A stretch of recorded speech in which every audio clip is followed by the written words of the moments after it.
Community parking ಮಾಡಬೇಕು. ಉದಾಹರಣೆಗೆ ನಾನು ಈಗ ಹೇಳ್ತೀನಿ, ವಿಧಾನಸೌಧದಲ್ಲಿ ಇವತ್ತು ನೀವು ಇಡೀ ರಾಜ್ಯದಿಂದ ಜನ ಬರ್ತಾರಲ್ವಾ, ಅಲ್ಲಿ ನಾನು ಒಬ್ಬ ಶಾಸಕನಾಗಿ ಕೆಲಸ ಮಾಡಿರ್ತಕ್ಕಂಥವನು. ಶಾಸಕರ ಗಾಡಿ, ಶಾಸಕರ ಹೆಸರಲ್ಲಿ ಯಾರೋ ಇನ್ನೊಂದು 2-3 ಪಾಸ್ ತಗೊಂಡ್ಬಿಟ್ಟಿದ್ದಾರೆ ಅಂತೇಳಿ ಇಲ್ಲಿ ಪಾರ್ಕಿಂಗ್ನ ಸಮಸ್ಯೆ ಇದೆ ಅಂತೇಳಿ ಸಾಕಷ್ಟು ಜನರ ಮೇಲೆ ಕೇಸನ್ನು ದಾಖಲು ಮಾಡಿದ್ರಿ. ಸಾಕಷ್ಟು ಜನರ ಮೇಲೆ ನೀವು ಕೇಸ್ ಹಾಕಿದ್ರಿ. ಅದು ಎಲ್ಲಿ? ವಿಧಾನಸೌಧದಲ್ಲಿ ನಡೆದಿರ್ತಕ್ಕಂಥ ಈ ಒಂದು ಸಮಸ್ಯೆ. ಅದೇ ರೀತಿ ನೀವು ರಾಜ್ಯದಲ್ಲಿ ನೀವು MS ಬಿಲ್ಡಿಂಗ್ ಹೋಗಿ, ಅದೇ ರೀತಿ ಸರ್ಕಾರಿ ಕಚೇರಿಗಳು, ನೀವು ಎಲ್ಲಾದರೂ ವಿಶ್ವೇಶ್ವರಯ್ಯ ಗೋಪುರ ಅಲ್ಲಿ ಹೋಗಿ, ಅಥವಾ BBMP ನಮ್ಮ ಕೇಂದ್ರ ಕಚೇರಿಗೆ ಹೋಗಿ, ಅಥವಾ ನೀವು ಏನು ಇವಾಗ 5 ಭಾಗ ಮಾಡ್ಕೊಂಡಿದ್ದೀರಲ್ಲ, 5 ಭಾಗದಲ್ಲಿ ನೀವೇನು 5 ಕಚೇರಿನ ತೆಗೆದಿದ್ದೀರಲ್ವ, ಅಲ್ಲಿ ನೀವು ಹೋಗಿ. ಎಲ್ಲಿ ಸಹ ಸಾರ್ವಜನಿಕರು ಬಂದಂಥ ಸಂದರ್ಭದಲ್ಲಿ ಅಲ್ಲಿ ಅವರ ಅಹವಾಲುಗಳನ್ನ ಹೇಳಲಿಕ್ಕೆ ಏನು ಬರ್ತಾರೆ, ಅಲ್ಲಿ ಎಲ್ಲಿಯೂ ಸಹ ಪಾರ್ಕಿಂಗ್ನ ವ್ಯವಸ್ಥೆ ಇಲ್ಲ.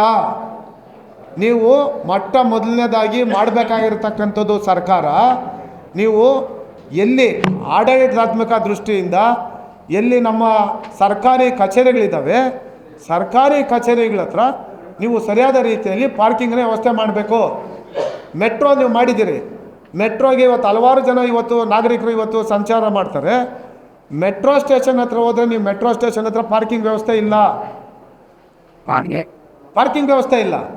ನೀವು ಮೆಟ್ರೋ ಬರ್ತದೆ ಅಂತ ಗೊತ್ತು, ಮೆಟ್ರೋ ಸ್ಟೇಷನ್ ಬರ್ತದೆ ಅಂತ ಗೊತ್ತು. ಈಗ ಉದಾಹರಣೆಗೆ ಈಗ ರಾಮನಗರ ಆ ಭಾಗದಿಂದ ಬಂದರೆ ನೀವು ಕೊನೆಯದಾಗಿ ರಾಜರಾಜೇಶ್ವರಿ ನಗರ ಅಲ್ಲಿ ನೀವು ಒಂದು ಮೆಟ್ರೋ ಸ್ಟೇಷನ್ ಕೊಟ್ಟಿದ್ದೀರಿ.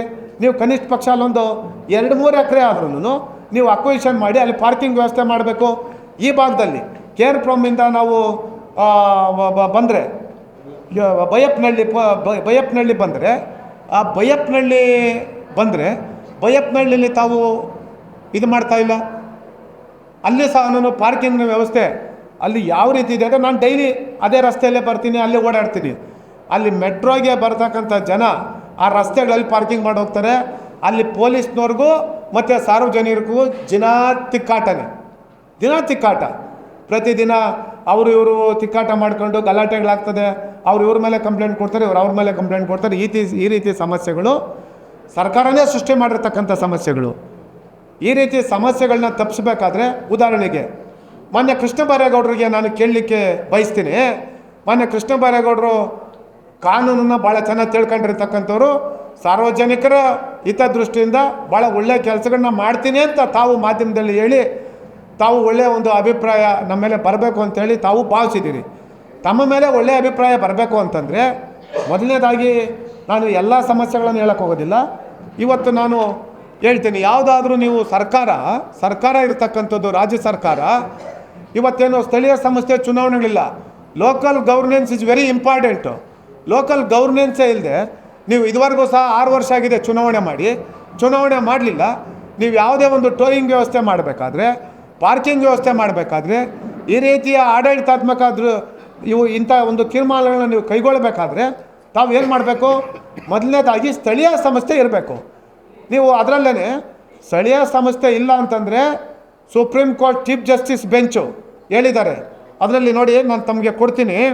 ಇದರಲ್ಲಿ ಹೇಳಿದ್ದಾರೆ, ಎಲ್ಲಿ ನಮ್ಮ ವೈಭವ್ ಪಾಂಡ್ಯ ಪ್ರಕರಣದಲ್ಲಿ ಕಡ್ಡಾಯವಾದ UP ವರ್ಸಸ್ ವೈಭವ್ ಪಾಂಡ್ಯ ಒಂದು ಪ್ರಕರಣದಲ್ಲಿ ಹೇಳ್ತಾರೆ, ಕಡ್ಡಾಯವಾಗಿ ಸಂವಿಧಾನಿಕ ಮತ್ತು ಶಾಸನಬದ್ಧ ಕ್ರಮಗಳನ್ನು ಅನುಸರಿಸದೆ ಸ್ಥಳೀಯ ಸಂಸ್ಥೆಗಳ ಪ್ರಾತಿನಿಧ್ಯ ಹಾಗೂ ರಚನಾತ್ಮಕ ಅನುಸರಣೆ ನಿಯಮಗಳನ್ನು ಮೀರುವುದು ಅಥವಾ ಬದಲಾಯಿಸುವುದು ಅಸಮರ್ಪಕ ಎಂದು ಸುಪ್ರೀಂ ಕೋರ್ಟ್ ಎತ್ತಿ ಹಿಡಿದಿದೆ. ತಾಂತ್ರಿಕವಾಗಿ GBG ಆಕ್ಟ್ 2024 ಸೆಕ್ಷನ್ಗಳ ಅಡಿಯಲ್ಲಿ ಸರ್ಕಾರಕ್ಕೆ ನಿಯಮ ರೂಪಿಸುವ ಅಧಿಕಾರವಿದ್ದರೂ ವೈಭವ್ ಪಾಂಡ್ಯ ವರ್ಸಸ್ ಉತ್ತರ ಪ್ರದೇಶ ರಾಜ್ಯ ಪ್ರಕರಣದಲ್ಲಿ ಸುಪ್ರೀಂ ಕೋರ್ಟ್ ಎತ್ತಿ ಹಿಡಿದ ಸ್ಥಳೀಯ ಸ್ವಾಯತ್ತತೆ, ಪ್ರಜಾಸತ್ತಾತ್ಮಕ ವಿಕೇಂದ್ರೀಕರಣ ಮತ್ತು ಕಡ್ಡಾಯ ಸಮಾಲೋಚನೆಯ ತತ್ವಗಳ ಆಧಾರದ ಮೇಲೆ ನೋಡಿದಾಗ ಸ್ಥಳೀಯ ಪಾಲಿಕೆಗಳು ಸಂಪೂರ್ಣವಾಗಿ ವಿಶ್ವಾಸಕ್ಕೆ ತೆಗೆದುಕೊಳ್ಳದೆ ನೇರವಾಗಿ ಪಾರ್ಕಿಂಗ್ ನಿಯಮಗಳನ್ನು ಹೇರುವುದು ಕಾನೂನಿನ ನೈತಿಕತೆ ಮತ್ತು ಸಂವಿಧಾನಿಕ ಸ್ಫೂರ್ತಿಯ ಗಂಭೀರ ಉಲ್ಲಂಘನೆಯಾಗುತ್ತದೆ. ಸುಪ್ರೀಂ ಕೋರ್ಟು ಭಾಳ ಕಟ್ ಆ್ಯಂಡ್ ಕ್ಲಿಯರ್ ಆಗಿ ಹೇಳಿದ್ದಾರೆ. ಒಂದು, ನೀವು ಸ್ಥಳೀಯ ಸಂಸ್ಥೆ, ನೀವು ಲೋಕಲ್ ಬಾಡಿ ಇಲ್ಲದೆ ನೀವೇನಾದರೂ ಆ ಲೋಕಲ್ ಬಾಡಿಯಲ್ಲಿ ಏನಾದರೂ ನೀವು ತೀರ್ಮಾನ ಮಾಡಿದ್ರೆ ಅದನ್ನು ನೀವು ಸರಿಪಡಿಸ್ಬೋದೇ ಹೊರತಾಗಿ ನೇರವಾಗಿ ನೀವೇ ಇಂಟರ್ಫಿರೆನ್ಸ್ ಆಗಂಗಿಲ್ಲ ಅಂತೇಳಿ ಈಗಾಗಲೇ ಸುಪ್ರೀಂ ಕೋರ್ಟು ಕ್ಲಿಯರ್ ಮಾಡಿದ್ದಾರೆ. ಮಾನ್ಯ supreme court chief justice bench ಅದರದ್ದು ಜಡ್ಜ್ಮೆಂಟ್ ಕಾಪಿ ಇಲ್ಲಿದೆ, supreme court judgment copy supreme ಕೋರ್ಟ್ನವರು ಹೇಳಿದ್ದಾರೆ.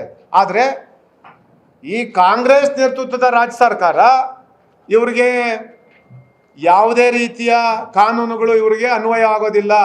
ಯಾವುದೇ ಹೈಕೋರ್ಟ್ನ ಸುಪ್ರೀಂ ಕೋರ್ಟ್ನ ಜಡ್ಜ್ಮೆಂಟ್ಸ್ ಇವ್ರಿಗೆ ಯಾವುದೂ ಸಹ ಅನ್ವಯ ಆಗೋದಿಲ್ಲ. ಯಾಕೆ ಅಂತಂದರೆ ಇದು ನಿಜವಾಗ್ಲೂ ಸಹ ದುರ್ದೈವ ಏನಪ್ಪ ಅಂತಂದರೆ, ವಿಧಾನಸಭೆಯಲ್ಲಿ ಏನು ಶಾಸಕರಿದ್ದಾರೆ, ಅದರಲ್ಲೂ ವಿಶೇಷವಾಗಿ ಬೆಂಗಳೂರು ನಗರದ 28 ವಿಧಾನಸಭಾ ಕ್ಷೇತ್ರದ ಯಾರು ಎಲ್ಲ ಪಕ್ಷದ ಶಾಸಕರಿಗೂ ನಾನು ಕೇಳ್ತೇನೆ, ಆ ಶಾಸಕರು ಇದ್ರ ಬಗ್ಗೆ ಧ್ವನಿ ಎತ್ತಬೇಕಾಗಿತ್ತು.